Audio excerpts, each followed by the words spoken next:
Welcome to GoToWebinar, Webinars Made Easy.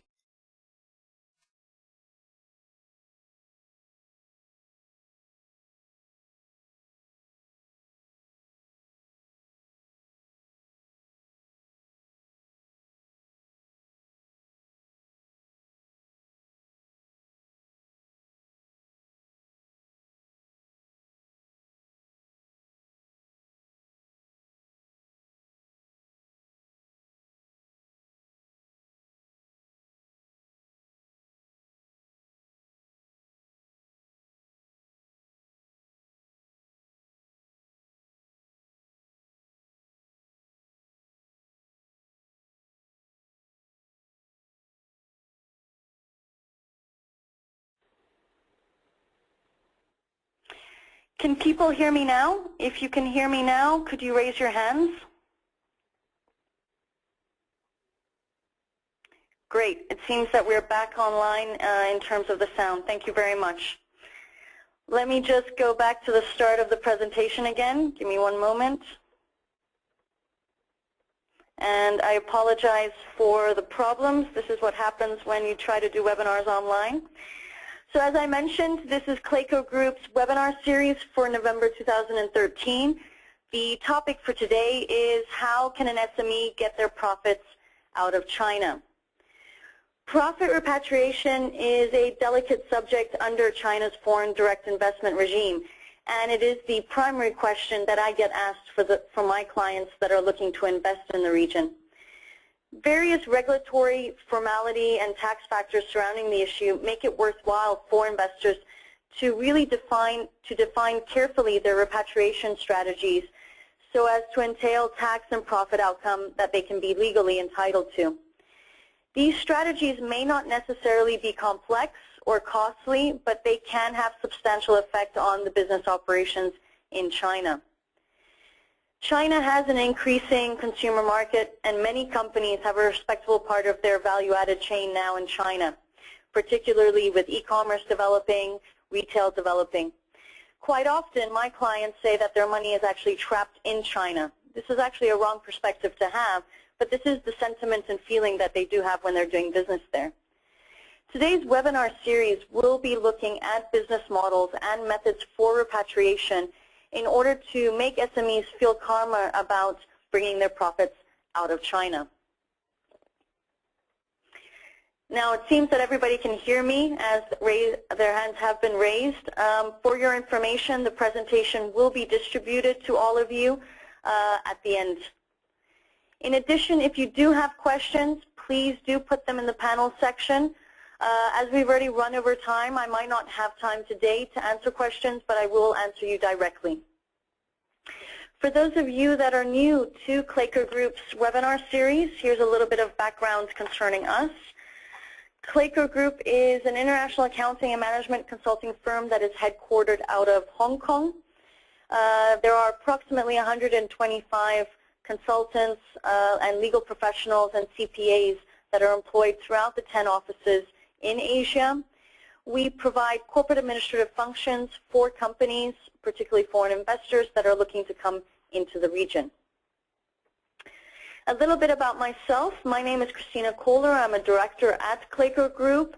I've been working in our Shanghai office since 2003 when I opened the office there, and I've been helping foreign investors in managing their operations, everything from setting up their own entities to handling M&A transactions, and lastly also liquidation deals. I'm also co-author of our monthly magazine, which is called ChinaInvest.biz, which people can subscribe to on our website.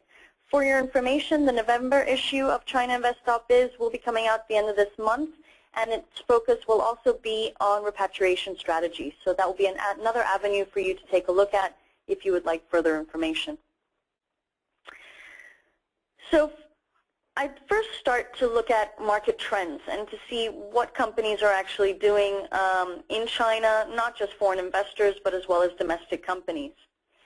Many companies are looking and focusing on functional excellence. How can they optimize their supply chains and their supply chain functions? And this is actually not happening just with foreign investors coming into the region, but also with Chinese companies domestically who are looking to improve their supply chain and make it more efficient. There's also supply chain integration. There's a lot of M&A transactions, both outbound from China as well as inbound to China, and both parties are looking at optimizing their supply chain as well. There is the trend that manufacturing costs are increasing and that there's more of a shift towards the consumer market. What has been an interesting aspect for me, looking at my SME clients that are either manufacturing in China or are looking to set up manufacturing facilities in Asia and are trying to find an optimal location, many of them have done their own market research, their own analyses, and what comes back is really that if you're looking for low-cost manufacturing, then China is no longer the place to be. Low-cost manufacturing is really moving into countries such as Myanmar, Cambodia, Bangladesh, Vietnam, etc. If you're looking for good quality systems that are improving on a daily basis, then actually China is still the place to be. And costs are not increasing to match European or U.S. standards, but they're still relatively low compared to those jurisdictions. So that's the trends that I see currently at the market. China is still a place to be. The next aspect to look at is tax optimization in China, and I wanted to provide a little bit of a comparison between certain tax issues and make a comparison between Europe, U.S., and China. The first is looking at the regulatory and business licenses, and in Europe and in the U.S. it's quite harmonized, it's quite straightforward. The rules and regulations are black and white, whereas in China it's very industry specific. You have business scopes that are associated with the industry and with the actual trade flow that you are conducting, whether it's manufacturing, import, export, retail, e-commerce, or just plain service-oriented business scope. So it does become rather complex, and when you do know what your business scope is, then you can look at the further regulations in regards to tax optimization and how to place that tax optimization specifically on your business scope. The next is looking at double taxation agreements. There's an extensive agreements out of Europe, out of the U.S., and in China, I believe there's just under 100 DTAs that are in existence, and it is extremely important, especially when you are doing tax optimization, to look at those DTAs and to see how they can benefit you. What are the reactions of the Chinese tax authorities in regards to tax optimizations? Well, similarly to Europe and the U.S., the Chinese have actually gained momentum, and they're becoming more and more familiar with tax optimization. They're certainly not against it as long as it's legal and it's not associated with any type of tax evasion. Tax authorities in regards to transfer pricing, well, in Europe and the U.S. it's very high. They're looking not only at multinationals but as well as SMEs. In China currently there are not enough resources within the tax bureaus to focus on transfer pricing issues. Focus has really been placed on the multinationals that are located there, but this is going to be changing, and they are now slowly starting to look at the larger SME sector. Tax effective locations, there are a few in Europe, there are limited amounts, but in the U.S. there's Delaware. In China there are no tax effective locations, but there are incentive locations that might provide tax preferential treatment, such as in Qianhai in the south, in Guangdong province, or for example the new Shanghai Free Trade Zone, which just opened up about 2 months ago. Availability of free trade zones, this is not really applicable in Europe and in the U.S., but in China they have a very good free trade zone regime that has only been improving, hence why Qianhai and the Shanghai Free Trade Zone have actually opened up. Foreign exchange controls, not much issue in Europe and the U.S. This is a very big issue in China. The State Administration of Foreign Exchange controls any type of exchange that is occurring on a corporate level as well as on a personal level. Generally speaking, as a rule of thumb, the State Administration of Foreign Exchange comes into play when invoices for overseas transactions are over $30,000 US. The OECD interpretation, for example, of permanent establishment, in Europe and the U.S. it's inherent, and in China there's increasing knowledge and implementation and constantly new regulations in regards to permanent establishment issues. Just to give you an example, there have been changes in visa applications in order to be able to eliminate gray areas in terms of permanent establishment in China. Capital gains, this is a significant issue in Europe and the U.S. It's becoming more prevalent in China, especially with the amount of M&A transactions that are occurring. Withholding tax and customs, this is extremely complex in China, especially because it's also related to the double taxation agreements that are in existence. Customs, one thing you will realize in China that it is not one single market. Each customs bureau will have their own internal regulations, and quite frankly, there's also quite a lot of corruption in the customs bureaus still to date. Considerations for SMEs that are looking to go into the market. Well, if you're, there are three columns here that I've listed. The first is looking at direct taxes, then the next is indirect taxes and customs, and the other section is basically everything else. If you're from the U.S., subpart F is a big issue, whether it's a flow-through entity or not. And as I mentioned previously, looking at withholding taxes, permanent establishment issues, transfer pricing, currency conversions and exit taxes, and obviously the availability of the DTAs. This is supposed to actually be a cross-checklist for SMEs that are looking to go into the market, and really they should check off that they've looked into each of these issues and create it part of the business plan so they know what they're getting themselves into. Value-added tax is one issue that is quite complex, and in the last 18 months there's been a reform which became it rolled out into the entire country as of August 1st, so this will affect anybody. Duty relief, free trade agreements, customs valuations, and obviously the import and export of record if you're importing and exporting out of China, into and out of China.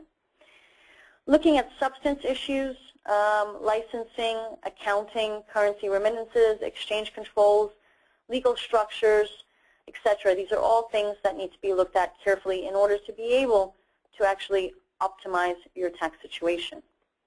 Now going into the actual strategies that are available for companies. The first is obviously dividend payments, and dividend payments is a very transparent, very straightforward procedure. There is no way for the tax bureaus to not allow you to repatriate dividends, so this is also why I put it as the first item. It's the easiest way to repatriate funds outside of China. Obviously, when you are starting to make profit in China, one thing that you do need to consider is that only after-tax profit can be repatriated if all of the registered capital has been injected, and that the prior year's losses have been made up, and that the statutory reserve funds have been set aside. The statutory reserve funds, these are a lot of items that people don't actually consider, although it is clearly stated in the Articles of Association templates that are provided by the governments. The statutory reserve funds include the enterprise development funds, which are used to expand the operation and increase investment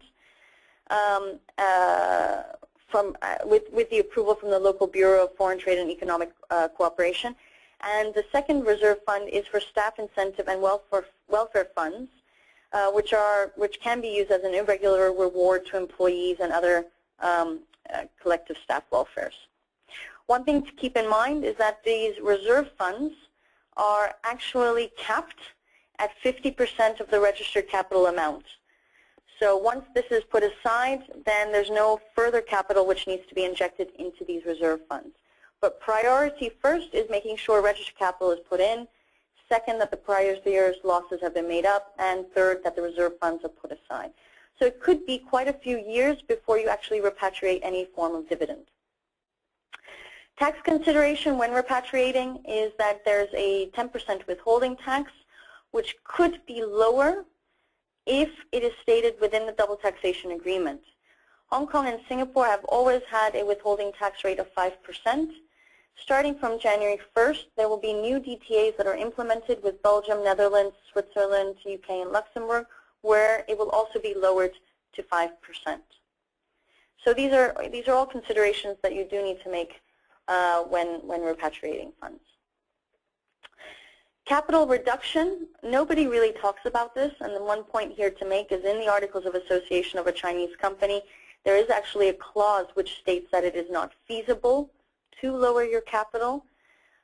I've listed it here because it really is a method of, there is really an application process for capital reduction. It is extremely complex procedure.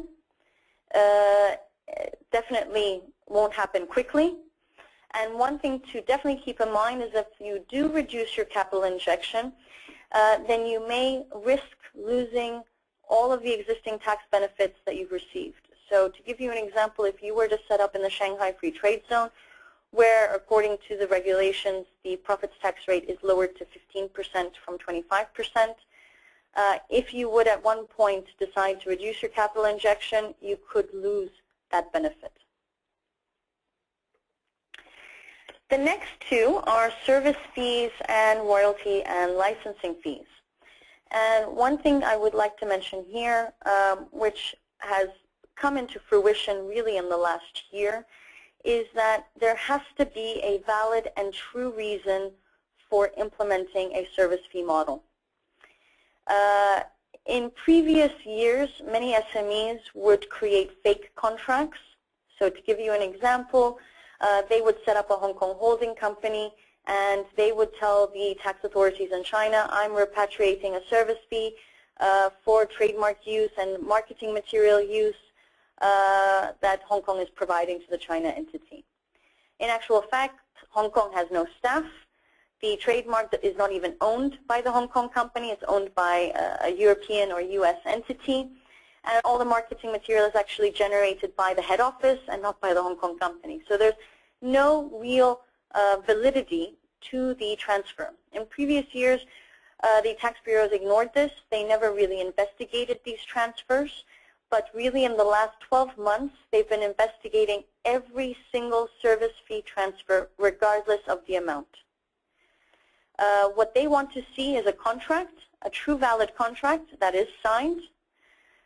Copies are fine, but they may request to see originals, the invoice that exists, and if it is related to, for example, management fees, they will request to also see the visas of the managers that are looking to, who are traveling to China. So they are becoming much, much more strict in this regard. If everything is valid and you can provide all of the documentation, then actually it's a very straightforward application procedure with the State Administration of Foreign Exchange or with the tax bureaus, and it can be done relatively quickly. So this is something that everybody needs to be aware of. If the overseas entity is issuing the invoice, then previously there was business tax that was applicable, but since the VAT reform, companies need to check whether it would be VAT that is imposed rather than business tax. So this is something, again, you need to really check and sit down with your tax officers to understand what would be the tax implications in regards to them. Royalty payments and licensing fees, again, you need to have a valid and true business reason in order to implement it. In both the cases of service fees and royalty payments and licensing fees, one does need to consider their transfer pricing model and to incorporate this inside. In reference to transfer pricing, many SMEs don't create the necessary documents for their China entities. This is a big mistake, especially as I said earlier, the tax authorities are now looking into SMEs because they've done the whole multinational aspect. So having transfer pricing documentation in China is extremely important.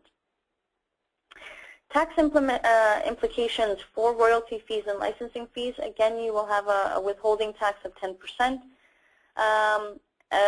And you may have VAT or business tax implications as well. If you get the contracts approved and everything is all right, then actually, again, it's a very straightforward remittance.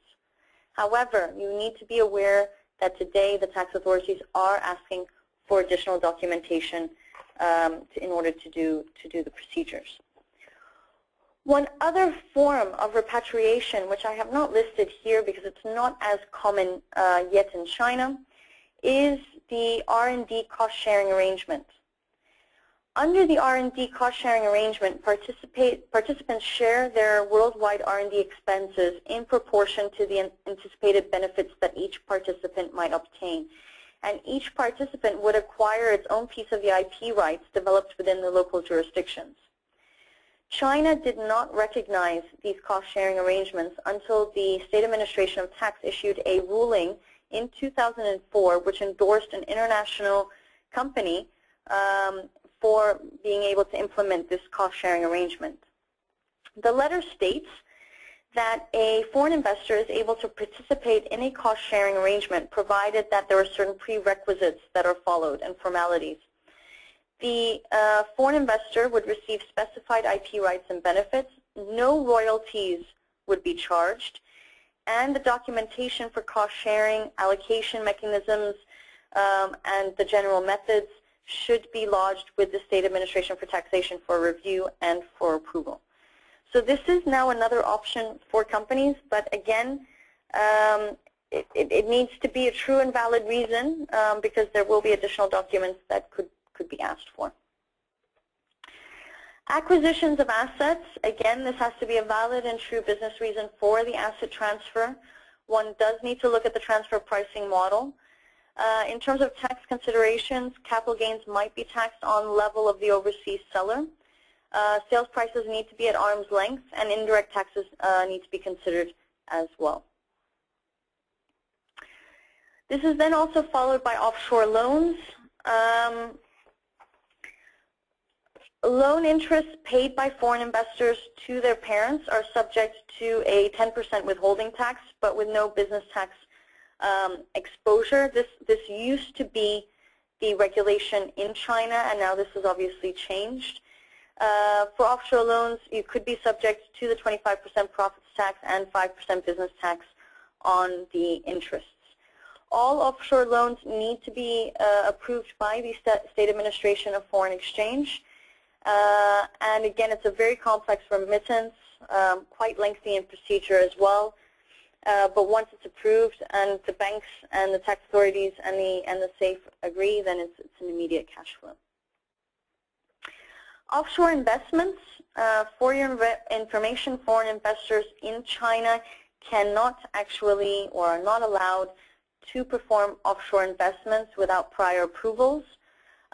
Currently the situation is that they're unlikely to get approvals by the administrations. Adjustments of transfer pricing models, again, you need to do this based on all the previous repatriation strategies that I mentioned. So again, this has to be updated, and as I mentioned, there are a lot of SMEs that don't even have this documentation available in China. So that should be the first step that companies implement. Considerations for SMEs that are looking to repatriate profits, or at least the don'ts that you hear. I would like to focus on the don'ts of what not to do. There should not be significant amounts or numerous types of related party transactions. This is something that you need to keep in mind. Otherwise, it's very suspicious, and the tax authorities will start investigating and visiting your offices. Long-term losses of low profitability or fluctuating patterns of profit and loss. It's very understandable when you set up your company in China that for the first 3 to 4 years, you may actually make zero profit. However, at a certain period of time, profit should be made. Otherwise, the tax authorities will come to you and say, why are you still in China if you're making zero profit for such a lengthy period of time? So again, at some point, you do have to pay taxes in China, and just make sure that you do it reasonably and you use a little bit of common sense to be able to structure it. Below average profitability in the industry. Again, this can happen, and the tax authorities can investigate this. So it is important to make sure that you're really utilizing your transfer pricing and arm's length issues. Business dealings with companies established in tax havens. If you all of a sudden set up holding structures in the BVI, in Seychelles, etc., these are all signs for the tax authorities to look out for the transactions that are going there. So be aware of this. Hong Kong and Singapore are no longer considered tax havens in China, so you're pretty safe in that regard. Absent or incomplete transfer pricing documentation, as I mentioned numerous times, make sure that this is available, and obvious violations of the arm's length principle is also extremely important. Doing tax optimization structures or understanding how you can optimize your tax situation is an important aspect when you're going into the Chinese market. But nothing is more important than actually knowing and realizing that there is a business for your products or for your services in the Chinese market. This is where a lot of my SME clients already start falling out. Tax optimization is also something that companies only consider once they've started or they are starting to make profit in China, which could be in 5-6 years from the date of establishment. Tax optimization should be considered already prior to that. It should be one of the first things that you look at, including transfer pricing issues, IP issues, and just general structural issues. So it is an important thing to think about. I hope that today I was able to highlight a little bit on the strategies and the situations that are occurring currently in China in regards to profit repatriation. As I mentioned earlier, dividends are the #1 method to repatriate funds. Very easy, very straightforward. Service fees, licensing fees, royalty fees, this has become much more complex in China with the fact that the tax bureaus and the tax officials are required to look more in depth into the documentation and looking to see the validity of the documentation that's there. I saw that some people did have questions. I will answer your questions directly to you. This is the end of our presentation, and as I mentioned, I will be sending it out to all of you as well. If you do have any questions in the meantime, then again, our contact details are listed here at info@klako.com, or you can also contact me at christina.kohler@klako.com.